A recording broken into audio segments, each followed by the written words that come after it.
So this talk is interestingly fresh because I'd finished it on the bus, so I'm really hoping that I don't get lost, but at least the ideas are very up to the moment as far as I'm thinking anyway. And I did want to start with that question, you know, there's the internet, and then there's the internet after PRISM. And what does that mean for the hopes that were vested in the internet around development in general, and ICT in particular as a kind of form of that? And yes.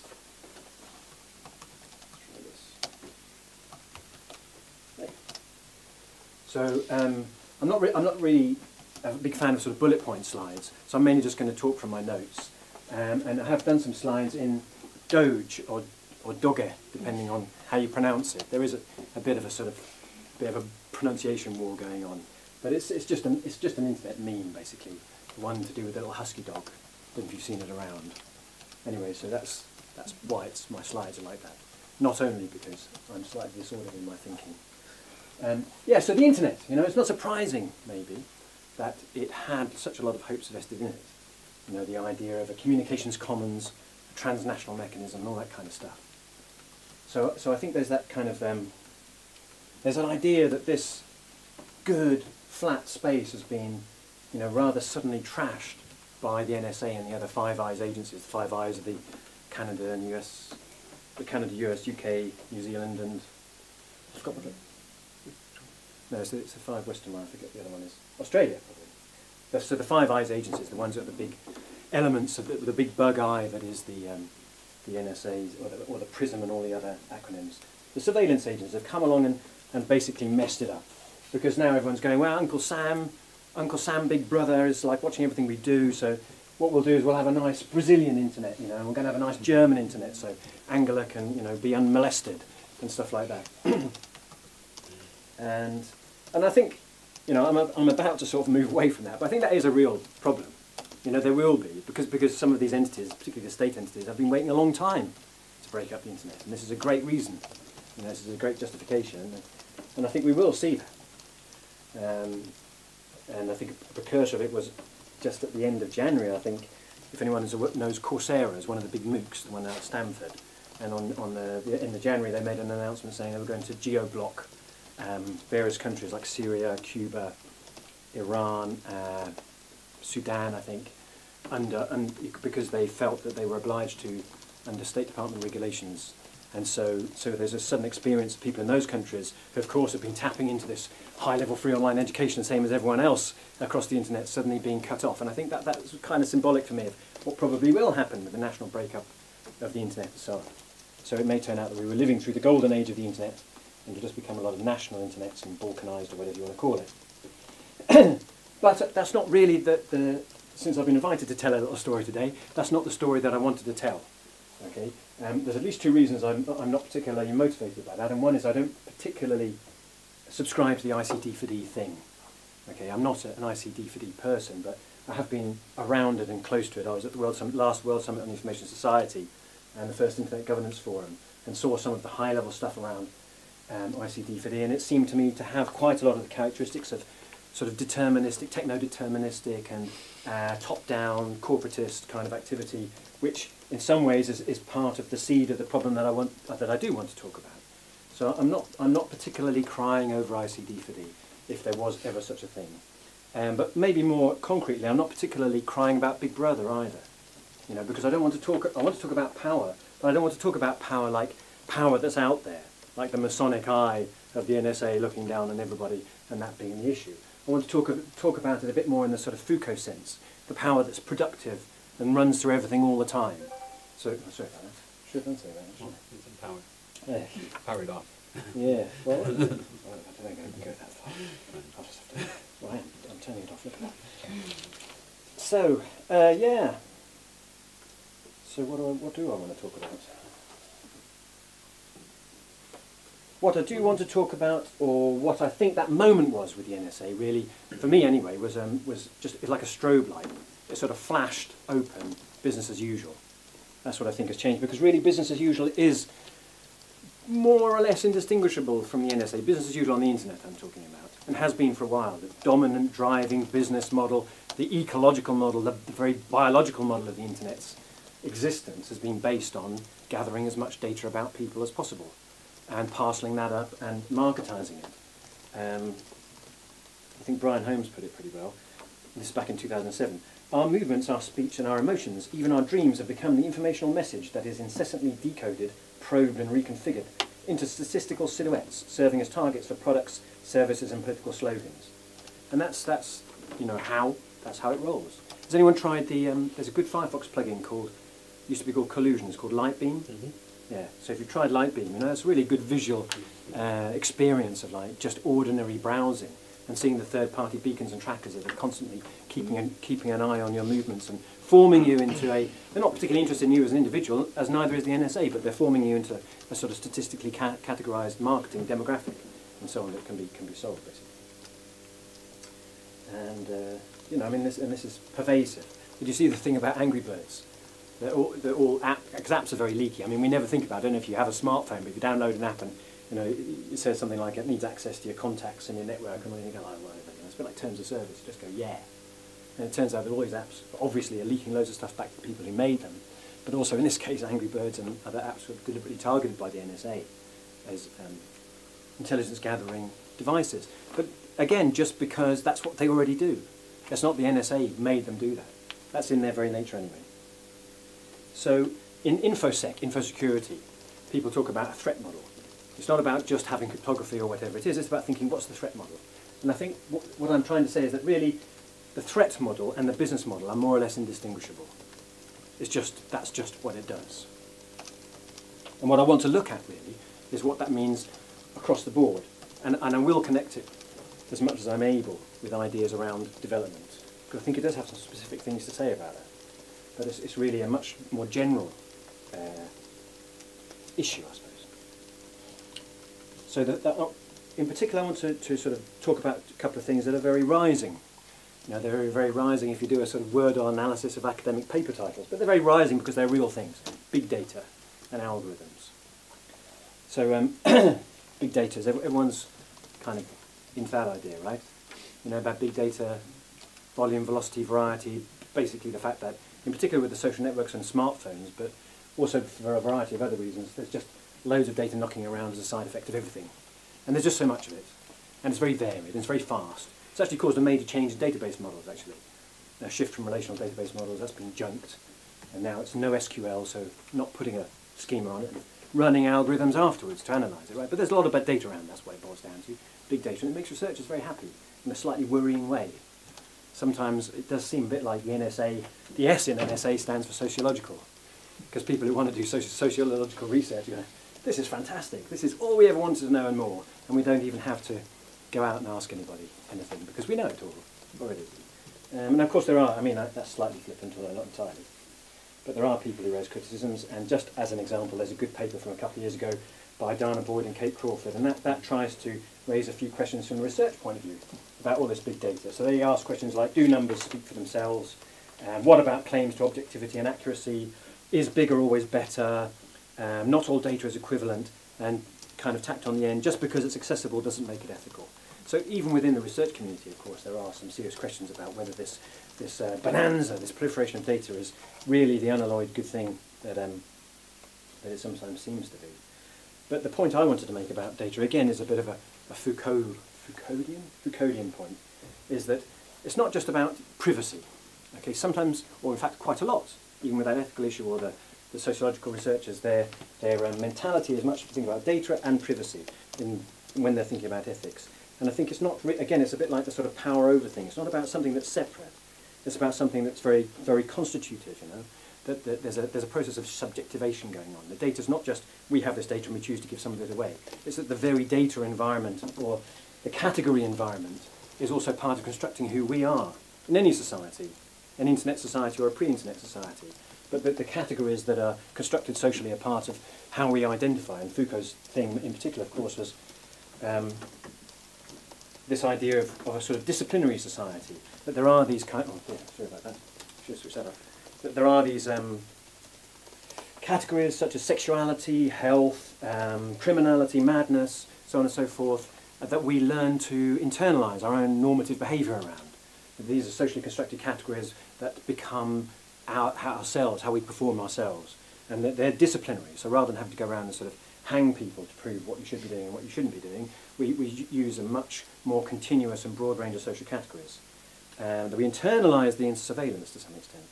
That's why I'm not so sort of worried about the big external surveillance thing. I'm more worried about this stuff, which is called biopower.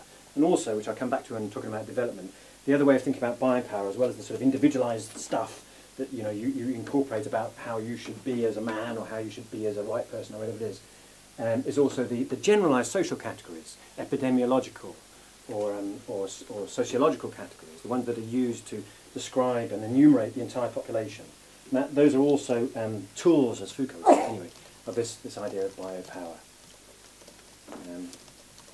No, I was just wondering if I could have actually edited that to look a bit more like Foucault.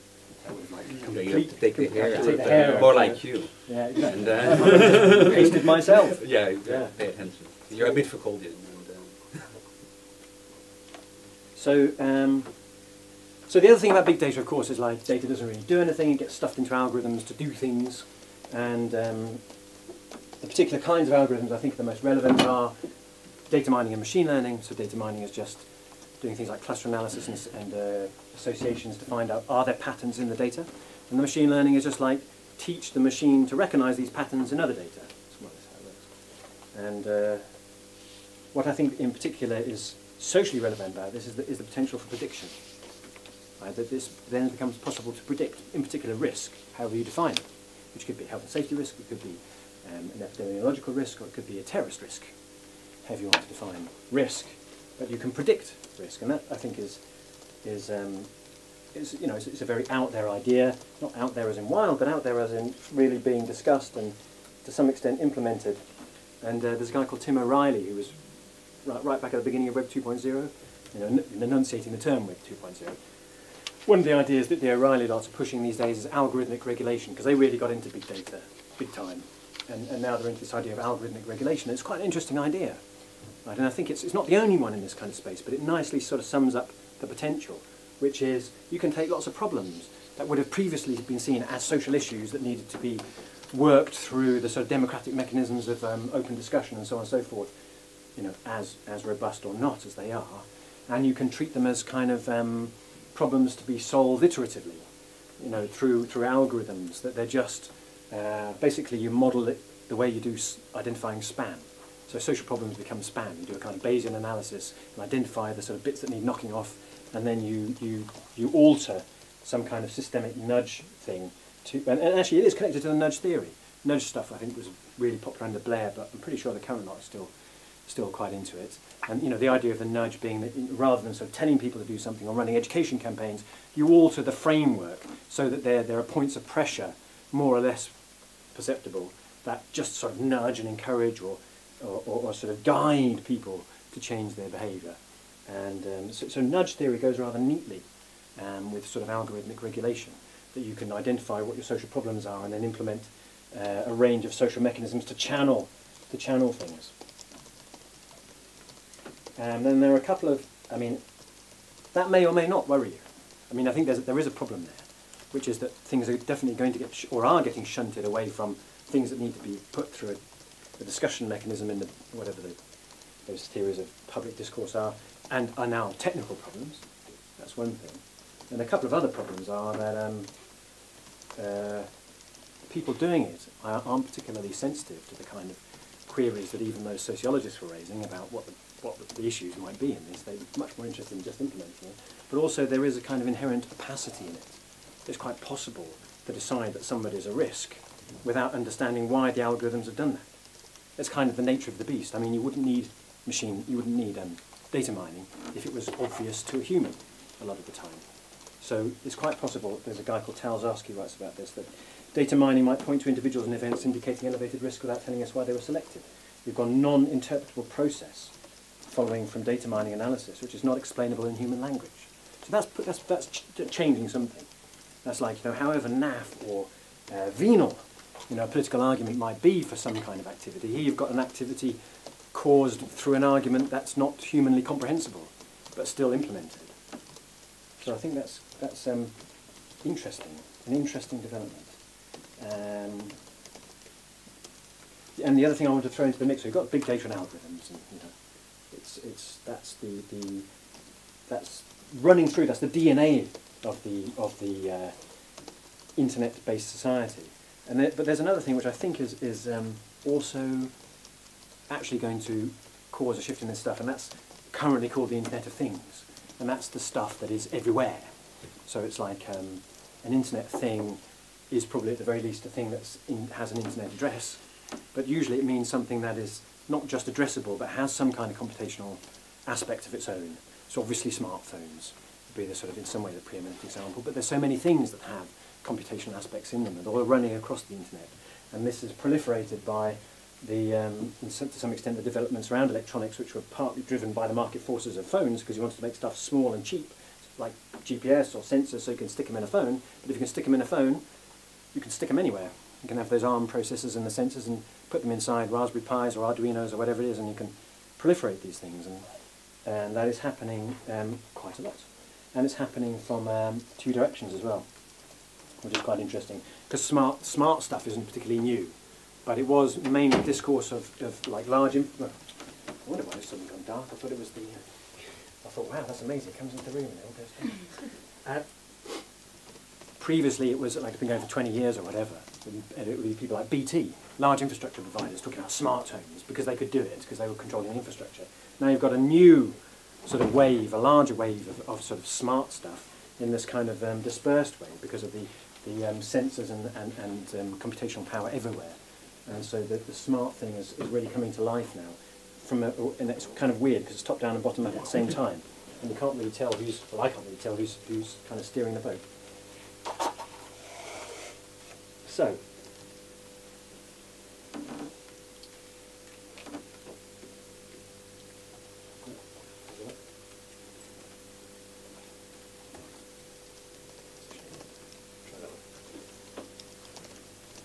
So I'm reaching around at the moment, and that's why I'm kind of sharing with you today as a version to be discussed really. But I'm reaching around for ways because I feel quite unsettled by a lot of this stuff. You know, I'm hugely excited about technology, and most of the time I concentrate on doing innovations with technology. But the things I'm describing to you, that I feel have something in them, and therefore I'm quite unsettled about it. And I'm reaching around for where is this going and what does it mean. And at the moment I've latched onto this stuff, these theories of a guy called Giorgio Agamben. I think I'm saying that right, yeah? Am I saying it right? Yeah. Yeah. So, I'll try not to make it, since you actually know what I'm talking about, I'll try not to make a dog's dinner of describing. The fact that they know the name doesn't okay, mean, all right, yeah. I read a few things, but we'll see. I find them quite not an easy read, actually, but... no, not at all. Yeah. So anyway, this is my, my sort of in a nutshell version of this stuff, right, would be that one of the things that this guy Camping is, right, like, well, this is sovereign power, right? What do you mean by sovereign power? By sovereign power, you mean, in a way, by definition, the power that can declare a state of exception. And a state of exception is where all the normal stuff of civics is suspended. All your normal rights, all the normal laws. So martial law might be a version of a state of exception. I think the particular sort of figure of the state of exception that he would normally, or he would often use is the idea of the camp. So someone in a camp, a concentration camp, or let's say an immigration detention camp, would be in a state of exception, in the sense that, and he talks about these kind of, you know, like all these philosophers seem to love going back to the Greeks. You know, he's got this kind of two Greek words for life. One is bios and zoe. And zoe is just the animal bit, and bios is, according to him anyway, the other bit, which is the sort of agentive subject that has citizenship rights and is allowed to participate in society. And so what he's saying is that this is, the theory in a way is about the division of those things. You know, and the removal of the second one. In his case, a sort of total removal. I think, at least in those figures that he's talking about, under martial law or in a camp, you know, that's a total state of exception, where all your laws, all your rights are removed. And what I feel is kind of maybe latent or not latent even, is maybe becoming through the stuff that I've been describing is something like that. That there are perhaps a range of sovereignties going on, some of which are more impactful than others. And what they're then enacting as a result of the big data, as a result of the algorithms, and as a result in the way of all that data tracking, is a form of sort of continuous partial state of exception, or states of exception. And so I was trying to think about how can I describe that? Has anyone ever had their Facebook account suspended. Nobody's had that unfortunate experience. You know, it's not going to change your life particularly, but it can be quite painful to realise that it's just a corporate provider who can quite arbitrarily decide that this thing that you use in quite a lot of your life, possibly even for things beyond your social life, can be taken away through the arbitrary and totally opaque decision. You've somehow violated the terms of service, which I think you undoubtedly didn't read anyway. So that would be, you know, one tiny version of this idea of having some agency and rights in a pseudo-public sense removed. Another might be, and this is where the Internet of Things comes in, if you look on confused.com at the moment, you can find a page about telematics. Right, that's the coming thing in car assurance, right? You have a little black box which you agree to put in your car, and it tracks how you drive. And depending on how well you drive, you can get up to 50% off your car insurance. Okay, so it becomes a kind of, that's a very nudgy kind of thing, you know. It's like, you want 50% off, you agree to be tracked everywhere you go and exactly how you drive and how you accelerate and turn the corner and so on and so forth. And how I would connect that to a kind of state of exception idea would be the electric cars that people are talking about now. There's one recently came out in the States, I forget which one it was, I think it was a Renault or something like that. But it turned out that part of the terms and conditions of the electric car was that they retained the rights over the battery. So basically the company retained the rights to turn the battery off remotely under certain circumstances. So your car's bricked. So you buy this car, but you don't own the battery. You go out one day for one reason or another, and you violated the contract in some way, the car doesn't start. You know, so when we think about agency, these are small things, right? But they're pervasive things, because we are so within this kind of embedded digital structures. The kind of stuff that Cory Doctorow has been going on about for years in terms of sort of copyright and DRM and protection mechanisms is now partly because of the Internet of Things spreading through the physical environment, and partly also because of the increasing reliance of sort of political structures on these kind of on this kind of data and on these kind of algorithms is spreading also through the sort of political life as well. So I think, well, I suppose I think something to be alert of. I mean, slightly more serious examples might be getting pulled out of line in the airport. You might not know why that is. It's almost certainly algorithmic. You know, that you know the wrong people. Your Facebook friends with the wrong people, for example, and have the wrong name. You know, and you might be questioned by Homeland Security who it is, and they don't have any right to tell you why that is. It happens. It has happened to people. Under very much these circumstances, I think, where it's pretty clear that it's been, you know, on the basis to some extent of big data manipulation, that a number of small things that don't seem particularly significant to you and probably could be explained in several ways have added together to make you a person with an elevated risk factor. I mean, never mind your blood pressure. I think the idea these days of having an elevated risk factor of some kind is far more dangerous to your health. Because, and that's probably the ultimate example, is the disposition matrix. Is anyone familiar with the disposition matrix? You heard of it? No? The thing that targets drone strikes. That's, well, there's not only one thing that targets drone strikes, but one thing that is actually known about through various public and leak-based releases is this idea of the disposition matrix, which is basically a calculation on your risk factor to the point that they want to target you. And I did write something about the disposition matrix a few months ago, and I wanted to put it in here because I think that's really where where the pedal hits the road. You know, you're talking about something here where it's not a matter of losing your Facebook account or having some digital privilege withdrawn. You know, this is about killing people, and it's really happening. And lo and behold, in the serendipitous way that these things work, there was a revelation yesterday from the new, whatever that new magazine is that Glenn Greenwald has started with somebody else. They're starting to pump out some of the Snowden releases, and they've got a supposed leak from somebody who used to work in the Joint Strategy Intelligence thingamajig, whatever it is that targets drone strikes, basically saying, look, we're killing people on the basis of dodgy metadata. You know, we're doing it on the basis of really questionable correlations of phones, GPS signals and individuals, and undoubtedly we're killing some of the right people and undoubtedly we're killing some of the wrong people. You know, so it's actually much even cruder than I'm describing. I mean, it's not even, you know, a sort of data mining algorithm. It's as simple as like, you know, who do we think has this phone number? We're going to waste them.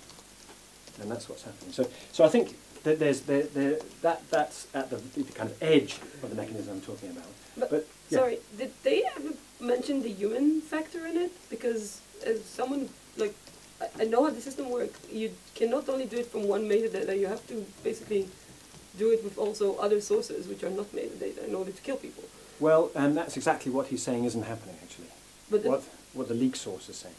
Only one, because like the bureaucracy of it is more complicated than that. Like it's really hard to kill one person only on the top of metadata. Yeah. I mean, as I say, you know. Who is the leader here?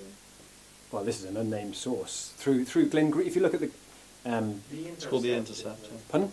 The Intercept is the new publication. The Intercept, yes. I think the first issue of the Intercept. I mean, I'm not putting in, you know, as I say, my own understanding of it was because what I'm much more interested in is the rounded picture of this stuff, really. You know, the full spread of data and the algorithms that's being put through to construct pictures of ourselves, not the sort of one-offness. But that's what intrigued me as well, because I also have worked inside large-scale bureaucracies, and I know how they bypass their own mechanisms a lot of the time in order to basically please the upper management, and I can easily manage that happening in every area. So, you know. Anyway, shall we? You know, we can debate it, because I don't want to hinge the argument here. It's not one particularly about drone strikes, actually, or particularly about metadata only. It's really a larger one about what I think is the emergence of socio-technical mechanisms that draw on big data and algorithms and also the pervasiveness of technology in order to more or less machinically influence what's going on, but not entirely without human agency, but in ways that are possibly opaque as well, definitely opaque to the end user. And I was going to connect it to smart citizen development, just because when I was thinking about this, and I know a few projects that I feel very positively disposed towards, like the Map Kibera project, so open data mapping of the slums around Nairobi, and other projects which I feel much more ambiguous about, like Samasource. Do you know Samasource? It's the kind of social entrepreneurship front end for things like Crowdflower, so massively distributed crowdsourced labour systems. And so Samasource's Crowdflower is just unutterably commercial, but Samasource's thing would be, you know, we're making hard currency labour available to people who've got no other jobs, you know, so that's why we're a good thing. But all these kind of mechanisms, which in some sense could be seen as maybe even empowering people, or definitely bringing necessary transparency to places that have been literally off the map, or whatever it is, looked at from this other direction of the sort of increasing algorithmatization, or whatever you want to say it, could also be in some ways in the same that the sort of you know, the squatters and the artists are the forefronts of gentrification. They could be actually the forefronts of enrolling those places in a sort of larger smart city, smart slum project, where rather than sort of removing the slum, you make it more machinic as a sort of a way to deal with it, and a way to enrol it more efficiently in general mechanisms. So that, I don't know that that's happening. I suspect it hasn't happened yet. But that's, I'm just trying to sort of illustrate where I think things are going and how these things could impact on an explicit sort of development ICT for D agenda. How am I doing for time? 10 minutes? 15 minutes? 10, 15? Yeah. I'm going to head for the home straight because I want to talk about. Okay. That sounds fun. Yeah. That's fun. So you know, what I've tried to do is lay out a few of the you know, rather than sort of, let's say, a starting point, which was a bit of a straw man of, you know, there was the nice internet and along comes the nasty surveillance agency and spoiled everything, and trying to create or trying to share in a way which was quite contestable, obviously slightly dystopian vision of what could be emerging in terms of algorithmic social mechanisms. And now I want to sort of look at it from the other side and say, rather than saying, you know, what does the post-PRISM internet mean for development, I actually want to say, what could development mean, you know, for the internet and for the post-digital society, by which, and that's a pretty contested term as well, but I mean just like you just can't take the digital out of society. There's no point in saying there's the digital bit and the non-digital bit anymore. It's flipping everywhere and influencing everything. So let's just forget the digital bit, just call it the post-digital society, which has computation everywhere. What might the other way around? Might work the other way around. What can development, the experience of the historic experience of development, offer to, in some ways, an alternative imaginary about what this stuff could do? So I'm going to, yeah, that's right. So I'm going to look at participatory development is what I'm talking about, not the top-down log frame style development projects, but the long history of participatory development. And what I'm going to try and do is, I was going to start with some responses to the NSA, some explicit responses to the NSA stuff, then look at this wider idea of participatory tech development, and then try and connect that with this idea of unruly social movements. Then I'm finished. Okay. So on the NSA response thing, this is one of them, and this is one that I've been involved in. And Crypto Party is like, as it was described by Cory Doctorow, I think, as a Tupperware party for cryptography or something like that. But basically it's like this. It's people getting together and saying, you know, we need to learn a bit more about this stuff. We need to learn how to protect our data, and we need to know how to anonymize our internet browsing and encrypt our USB sticks, and you should be able to share encrypted emails and have chat that isn't stored forever and endlessly in Facebook's database and so on and so forth. So very practical skills. It's a kind of skill share, skilling up, horizontal, participatory, non-expert-led, blah, blah, blah, basically. That's what Crypto Party is. And that's what it does. Now, the interesting thing about Crypto Party, I think, is it started before the NSA stuff. And it started very much out. It started in July, August 2012, I think, was the first one or two. We did one in Goldsmiths in 2013, May 2013. I went to one in London a few months before that. And I was really intrigued as to why, because I used to work in human rights. So years ago, we were like, come on, use encryption, for God's sake! You know, and nobody ever did. Even though the crypto wars are run, even though cryptography was claimed, you know, as something we could use, because it was originally classed as ammunition. Even though the crypto wars were won, nobody ever used it. Partly because it's like horrible and painful to use, and also because nobody's like, why would I need that? I've got nothing to hide, you know. And what was really interesting, and I think the NSA stuff obviously has completely blown the gaff on that, but what was really interesting is that this kind of, the feeling of the need to do something came before the NSA revelations, and it came, as far as I could tell, largely of a sort of generic, sort of distributed feeling of being creeped out. It's just creepy. How much of my life is online, and who actually owns it, and what are they doing with it? And feeling that can only increase with the current NHS care data initiative, of course. But you know, that general feeling of creepiness led to this establishment of a sort of bottom-up, semi-viral movement. What are we going to do about this? You know, never mind the latest Facebook privacy screw-up. We want to take some agency back for ourselves. Because of the NSA stuff, in November we did a thing we called Crypto Festival, which was trying to boost it up to another level. So we did all the Crypto Party stuff. And we had about 500 people come. But we also had various people like Ross Anderson, Smari McCarthy, Annie McMahon, who's a former MI5 whistleblower, and all sorts of people who have something particular to say, maybe more about the techno-political aspect of it, trying to boost the conversation up from Crypto Party to a bigger question of like, what are we going to do about this? I just want to mention infrastructure as well. I think the other positive thing that, as well as giving a boost to initiatives like this, the other positive thing that, for me, that the NSA did is focus people's minds on infrastructure as well. You know, the conversations you might have had with people before where they go, a submarine cable, what? Or data center, you know, I thought the internet was everywhere. I still get that from computing undergraduates. I teach computer, where's the internet? It's everywhere. Who controls the internet? We all do, you know. It's like now there's a real focus on the real material infrastructure and who owns it, and the cables and the data centers and so on and so forth. I think that's a really positive thing, because I think infrastructure is so critical. There was a good project a few days ago in Berlin about unclouding, about providing our own alternatives to cloud-based services. There's a lot of stuff like that around. Yeah, and I also want to talk more about the sort of broader element at the moment of sort of technology participation. So, as it was mentioned at the beginning, I still do these things called social innovation camps.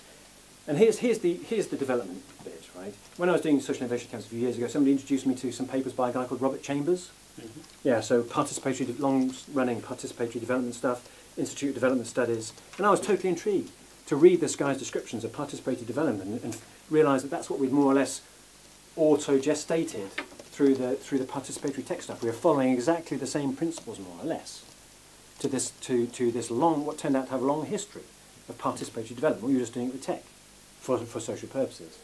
And so I think it's what I'm trying to say about the participatory development actually having a lot to bring to providing an alternative future, maybe, to what these mechanisms, what these machine mechanisms can produce.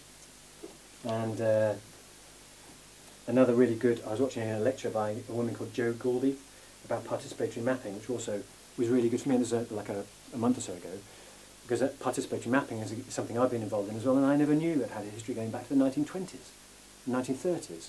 and particularly with like Native American communities and Indian slum dwellers, and these groups actually communicating with each other as well, according to this woman anyway, who's a historian.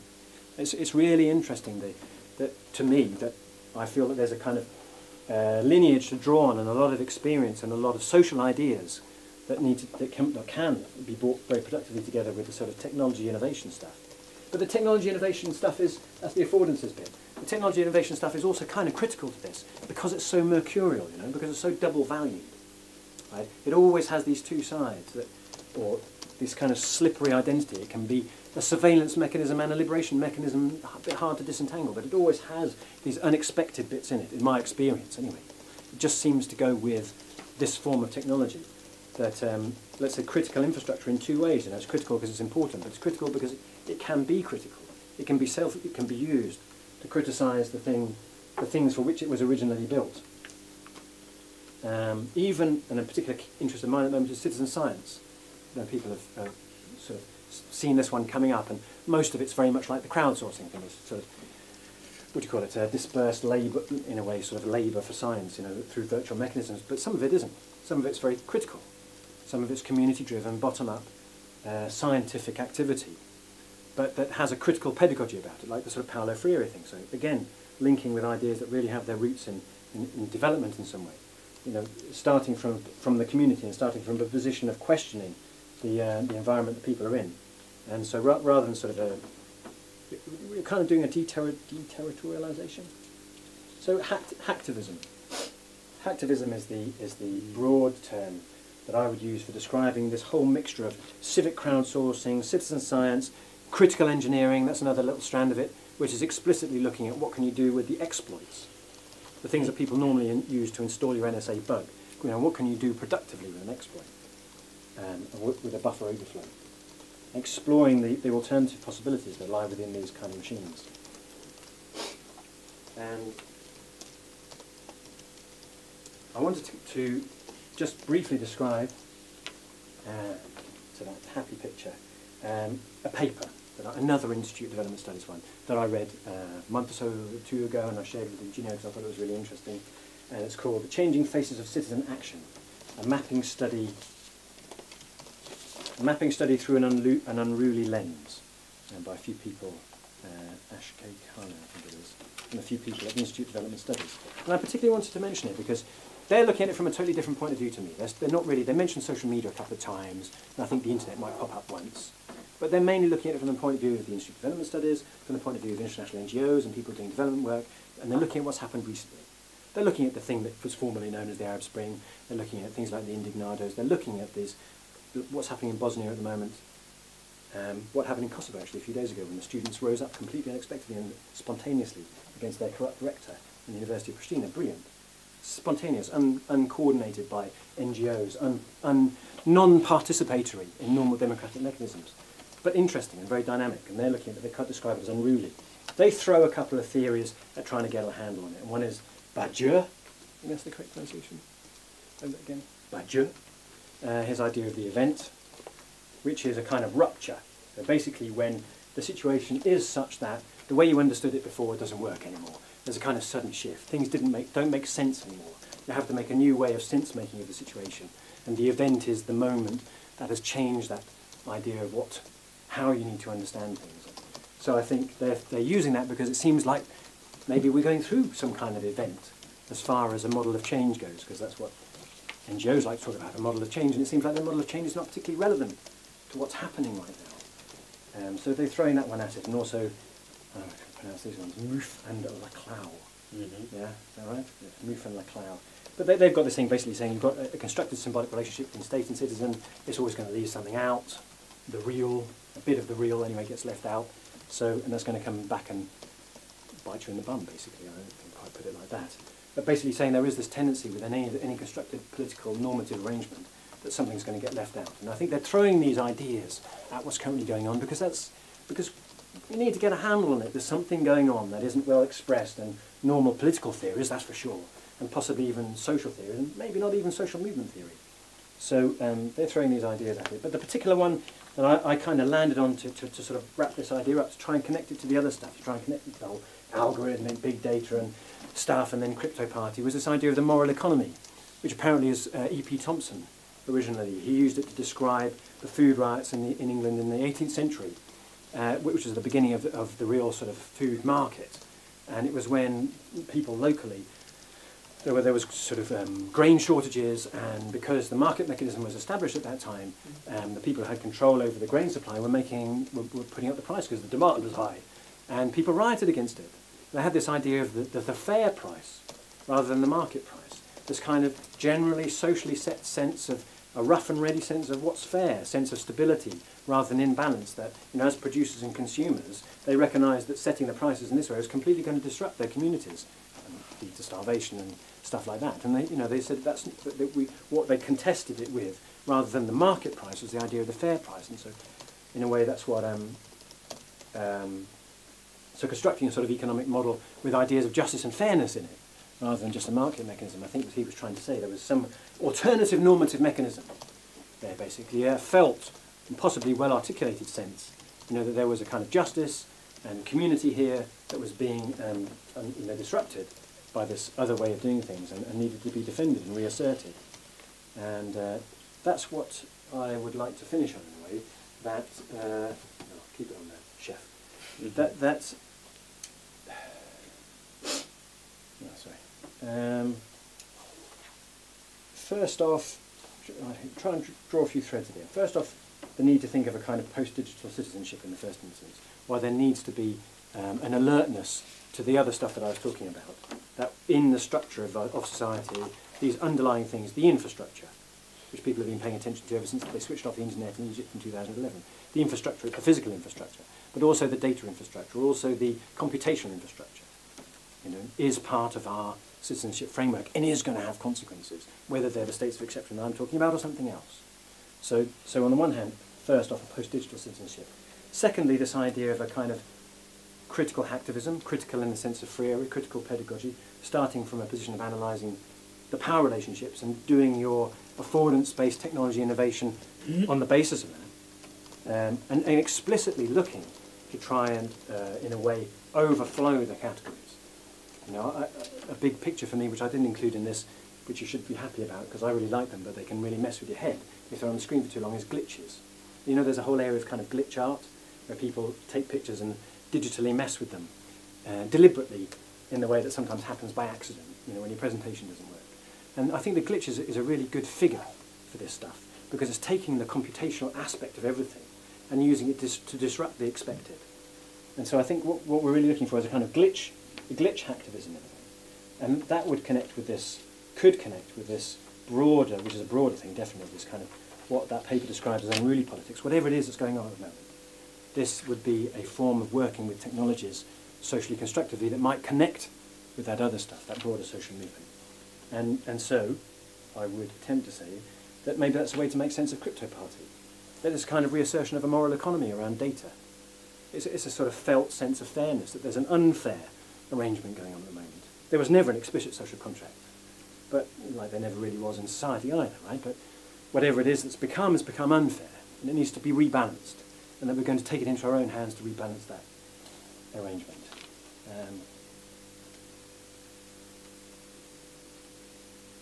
Yes.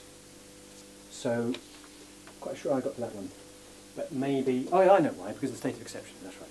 So if my proposition is right, which is that the net effect of this machinic society is going to be an increase in the rapidity of the removal of things that we normally think of as citizenship and agency, then we better be working on something where we can reconstitute agency outside of that. And that's what I'm calling post-citizenship. Amazing. That's it. Thank you.